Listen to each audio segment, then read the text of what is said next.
Well, Trump announced his cabinet picks. I actually interviewed two of them, which is interesting. So in the Department of Government Efficiency, which I think is a made-up department, right? It is. That's never existed before. It is. Is Elon Musk and Vivek Ramaswamy, who I interviewed. Right. A couple times, actually. Right. Do you know my problem with those picks? Why is that? I think that when men lack empathy, that works great for the public space. It doesn't work great for the public space. Private space, men lacking empathy. Look what titans of industry did when they lacked empathy, when they were giving latitude over the government. Look at eugenics and the Heinzes and the Hersheys. I think that Elon Musk is a vacant, wealthy human being, uber wealthy human being. And I think you could tell by the way he treats the people that he's been in contact with that he lacks empathy. I think that is going to be a dangerous position for this nation to be in, and we'll see whether that is the case or not. But there are people who there is a decided lack of empathy that he has exhibited in all of his endeavors that they are touting that he'll bring here, and we'll see if the nation wants that when it gets it. You know what was funny? On Thanksgiving, this was going around on social media. People are pointing out that Elon Musk has at least 12 children, but he spent Thanksgiving with Donald Trump. Sure. People talk about how the wealthiest people on the face of the earth backed this guy. The wealthiest people on the face of the earth. That's true, yeah. How did you think she would win? Well, you actually talked about Elon Musk. You said he is the chief at dispensing misinformation. Sure. You said when you're really, really rich, what do you buy? Media. And why do you buy it? Because you want to control the narrative.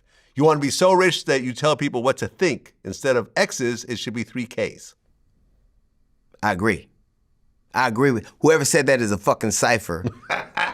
and nothing that I've seen disproves it. Well, and then shortly after the election, you shut down your Twitter.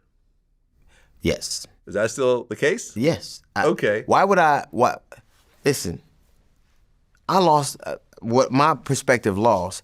That don't mean I checked out. I'm not gonna help you. I'm not gonna help you. I'm gonna fight because I believe in it. I believe in a country that will look different, and we'll see. But I'm not gonna help.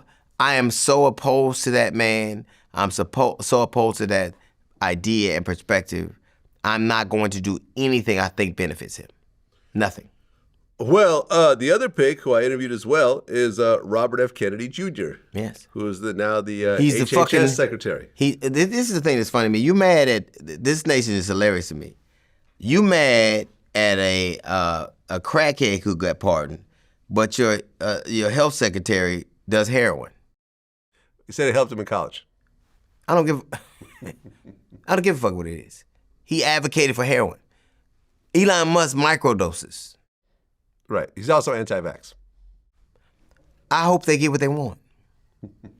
I want for you what you want for you. I don't want to see this country burn, but I hope that you actually get what it is you wanted. They're saying that they're going to do everything they promised, and we'll see. Well, look, along with you, Gabrielle Union, she shut down her Twitter, Don Lemon, Stephen King, Barbara Streisand, Jamie Lee Curtis, a whole bunch of people. Yeah. Me personally, I feel like X or Twitter or whatever is definitely degraded after Elon took over. What is better after he took over? Nothing. Absolutely nothing. So here's the thing. What has been better after he took over? What has been better after Trump took over? They've decided that this is what they want. I mean, you got a man offering people in Pennsylvania $1 million in some kind of iteration. It was formidable at best, no matter what happened. But just because I took an L don't mean I'm out to fight. I'll never do that. I'll never just quit. So I'm a liberal. I shouldn't say I'm a liberal. I'm a progressive. I believe that the best way forward for us is progressive notions and ideas. The places where we do the best is if you look at how black people live, and I said this before, in Minnesota as opposed to how they live in Mississippi, it is starkly different. Just because people are indifferent and apathetic don't mean I will be, and I will keep fighting to see if this country can start to chart a path forward that I agree with. But this is where we are right now, and we'll see what happens. Well, you actually called out black Republicans who campaigned for Trump but got no seats after he was elected. Herschel Walker, Candace Owens, Ben Carson, Mark Robinson, Tim Scott, Byron Donalds, and Daniel Cameron. Right. This is the funny thing to me. Remember when he was running for election and he said, if you don't vote for me, you need a head examined, but he had Tommy Hearns and Antonio Brown on stage with him, two niggas that need a head examined. It's so funny to me. He not one of those black people that were shot, they were carrying the water for him, got a cabinet position. They didn't get a secretary position. They couldn't even be the secretary of secretaries. And two of those people, damn a cabinet, they need to come out the closet. Like, I'm just saying. So black people for him are transactional. If he didn't do anything for powerful black people who are in a position of governance and he can actually use them, what do you think he's gonna do for people who are not powerful and who are black?